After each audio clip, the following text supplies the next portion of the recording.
Hey guys, welcome back to the channel. Let's talk retirement. Well, welcome back to Freelance Travels. We're an American and Thai family currently living in Okinawa, Japan, with plans on moving to Thailand full-time in the not-too-distant future. We're grateful for you stopping by and hope that you'll visit with us again soon. Cheers, guys.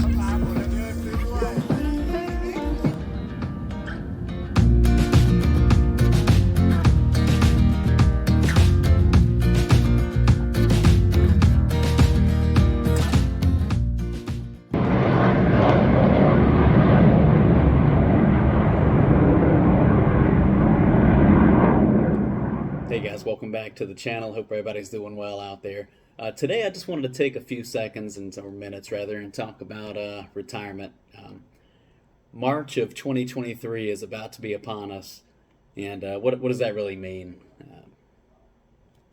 Not a lot, it turns out. But it does mean for me and my family that we're about 1 year out from me applying for retirement from the military, from active duty, and then we're going to march onwards into the next chapter of this crazy journey we call life. But I still have that collaboration with my good buddy Bob coming up, and we're going to cover some of this in that interview. But right now we're talking about a venue, and we think we're going to go down to Rize, which is right down the way here in the Tsunabe area. Pretty close to the seawall, actually. If you're in Okinawa, check it out.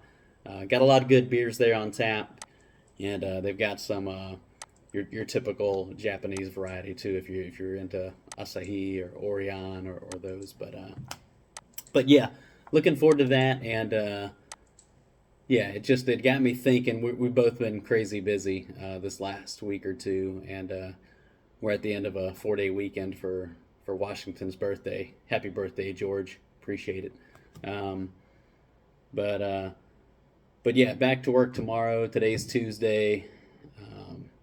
It's kind of cool out today. Weather's not really cooperating. I wanted to get out and check out a few shrines here in the area, or down closer to Naha, but I've always got next weekend, and maybe it'll be a little brighter out. But yeah, overcast day. It's cold. It's windy. I got a little run in this morning. Went to the park and did a workout up there on the pull-up bar. And bickety bam, back here at the house right now, and waiting on my son to roll in from school, and then we're gonna figure out what we're doing for dinner and whatnot. But yeah, just thinking about retirement and what Bob and I are gonna chat with in our little chit chat that's coming up. But thinking about retirement. Um, there's a few things that I think about leading up to this collab, but some of the main ideas that I had when it comes to military retirement was, I'm 1 year out from applying for retirement. And in the Marine Corps, as long as you're 14 months or sooner to retirement, the way that you apply for retirement is the Appendix J. And that's just the Appendix J of the Marine Corps Retirements and Separations Manual. I'll throw a little graphic up there so you all have the order. It's good stuff to have on hand to peruse. I go through there on occasion, probably every couple of months, just to read up on it and look at the timelines associated with retirement. And it's really basic, just a basic 2 or 3 pages that you get on there and put your retirement date that you want. Excuse me, that you want, and your reason for wanting to retire from active duty, and you submit that to your battalion or squadron level commander or equivalent, I guess. And yeah, but that gets approved and makes its way to headquarters Marine Corps, and bickety bam, you get an hopefully approved retirement date that shows up on your record. And once that populates, I think it's a bit of a hassle to get it changed. So it's locked in. You can always submit for changing that or adjusting that date. But yeah. With that out of the way, outside of that 14-month window, any earlier than that, maybe it's 12 months. I'll have to go take a gander. I always get confused if it's 12 or 14 months where the Appendix J applies. I think it's 14. But anyway, if you're outside of that 14-month window, You just use an administrative action or AA form. Yeah. So that being said, some of the big things that I think about is one, where am I going to? Where do I want to end up post retirement? Is it location based or is it more career based? Right? Do I want to be somewhere where I have friends and family? Maybe it's where I grew up. Maybe it's my home of record. Maybe it's not. Maybe it's somewhere totally different across the world. Is it job or employment based? Is it somewhere with jobs that translate to your experience that made up your military career? An example I like to think of is Colorado Springs. I did a tour there. We lived there before we came out to Okinawa, and I was doing a joint tour that had a space flavor to it. So I got an additional MOS and did a tour within a space environment, missile warning. But if you think about places like Colorado Springs, that's really a hub in terms of space related works, and I don't think the contracting gigs there are going to go away anytime soon. So if it's IT related, space related, Colorado Springs is a great opportunity. Yeah. Beyond that, just any base that you want to go to. You've got a lot of experience, 18, 19, 20 plus years in the Marine Corps or any branch for that matter. You've got a lot of experience in the processes and the way things work. So, yeah. So that is that is stateside retirement. So for us, we're going overseas, and if you're thinking about going overseas, there's lots of things to think about. Like, do you need a visa to go there? There are lots of folks that retire and stay here in place in Okinawa or on mainland Japan, and keep working for DoD as either contractors or maybe GS related jobs. But yeah, so for us, we're going to Thailand. And do I need to be thinking about a specific visa type already? I will be 43 on the verge of 44 when we retire. And I don't know if you guys can hear the jets out there taking off, but the old war machine just keeps on turning. Anyway, hopefully it's not drowning me out. It's pretty loud in here, though. But yeah, do I get a tourist visa on arrival for when we get to Thailand? That's 30 days. Get it extended to 90, and then transition to an O to A non-immigrant visa, or do I get an education visa and go to school? I thought about just going to a Thai language school there in Korat, Thailand, and seeing if I could get an education visa to stay long term. Yeah. If you're wondering about retirement visas in Thailand, you can't get the retirement visa until you're 50 years old. So when I retire, I'll be quite a ways from that. So yeah, I think, yeah. But I don't want to wait, right? I don't want to prolong the journey and just, slave away stateside until going and then just go on a retirement visa. The kicker with the retirement visa in Thailand is you legally cannot work once you have a Thai retirement visa to live there as an expat. Yeah. Moving on from location, so I guess number 2 of the big overarching points that that I wanted to talk about was your benefits, right? Benefits that you get at retirement that are there to take care of you and your family.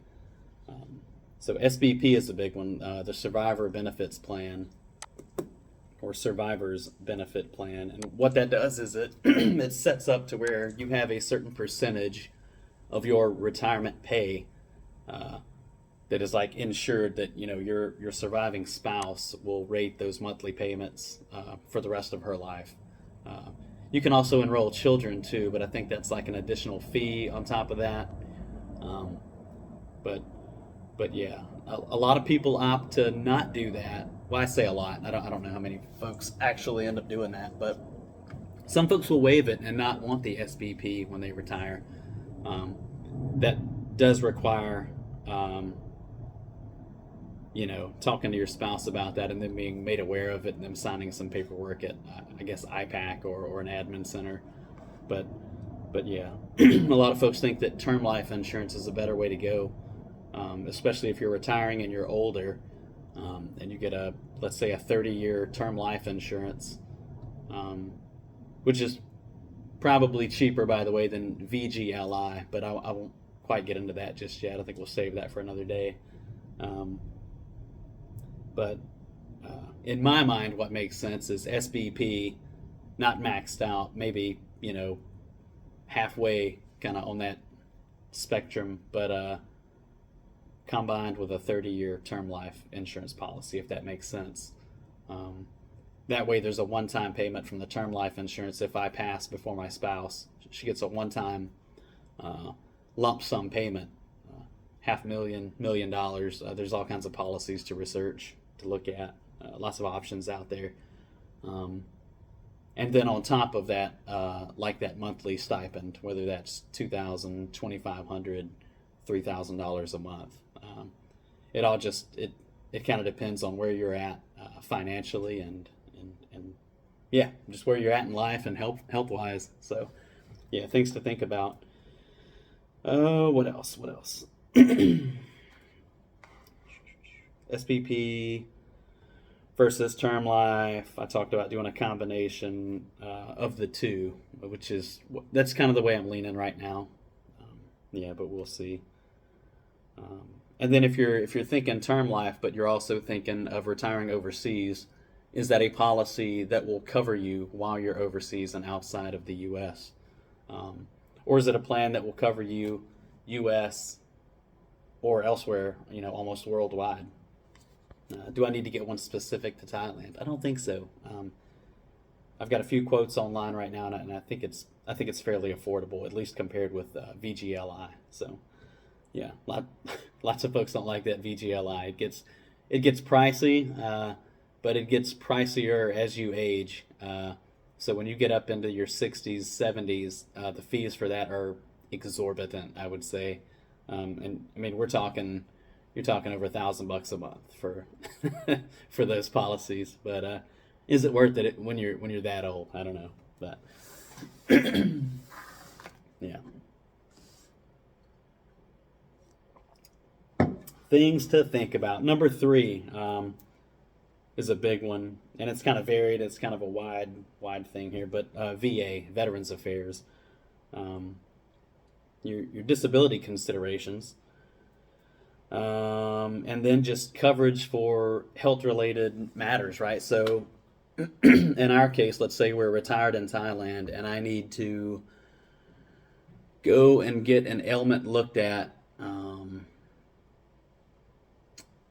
Let's see, how do I say this? It is documented, and I do have a disability rating for it through the VA.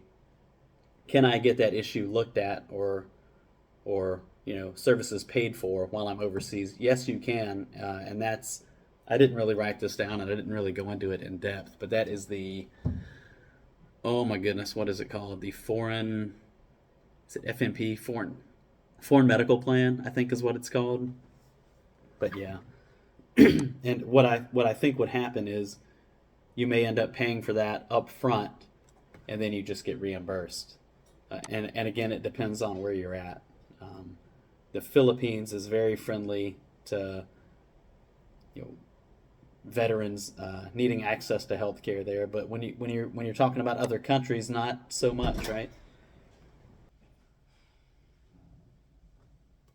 Sorry, our dude just came in from school, but yeah, but if you're thinking about access to care, it may just vary depending on where you're at. And if you need to be seen for something, you may have to pay up front for that service and then get reimbursed on the backside via a claim through the VA, or if it's an ailment that isn't VA disability rated,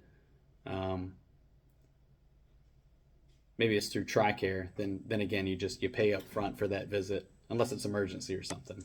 But pay up front for that visit, and then you file the TRICARE claim. Yeah, we've had to do that numerous times for COVID tests. So when COVID was a huge thing, we'd have to get tests before we left Thailand and came back to Japan. And we would usually pay up front for that. And they're pretty expensive, right? So we'd pay probably, I want to say we were paying like upwards of $90, maybe it was more like 120, 130. To get tested there at Bangkok Hospital in Korat. and we would just get home with all of the receipts. I would scan everything, and then I would get on TRICARE's website, and oh man, such a process. A lot of the applications or the requests would get turned down. We would file it all. They would get denied. We'd have to figure out why. They'd say it was multiple charges for the same thing, but it wasn't. It was, they just couldn't understand that it was like 3 separate claims that we'd submitted. Anyway, I'll go down a rabbit hole there with that. But anywho, that's the long short of doing claims or for reimbursement when you're overseas. As retirement approach, so that's post-retirement kind of. But thinking about getting your disability claim in order before retiring. I kind of talked about this before in a previous video, but doing your BDD versus a fully developed claim. So if you're between 180 days and 90 days from retirement, you can do the BDD, and I think that's a good way to go. We're going to do that. But that way all the physicals, all the paperwork, it's all documented and locked in for you, and then very shortly after retirement, you're supposed to get your rating. For some folks, almost as soon as they retire, right? They have the rating in there, and it's all good to go. Whereas if you're retiring and separating stateside, you may opt to do the FDC or fully developed claim, and that's accomplished after retirement, separating, getting back stateside, and then figuring it out. But of course, that's a much longer process, right? It could be, well, I won't put any time frames on it. I don't know personally, but it could be months and months before you get your rating. Yeah. But yeah, those are just a few of the main like overarching themes that I think about a lot as retirement inches closer.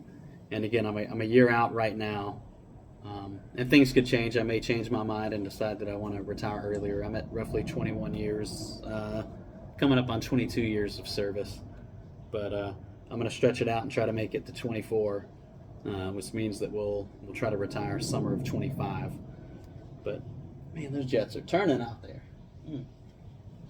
But yeah, so one, where am I going to? Where do I want to end up? That's Thailand for us. Where's that for you guys? Where are you considering retiring?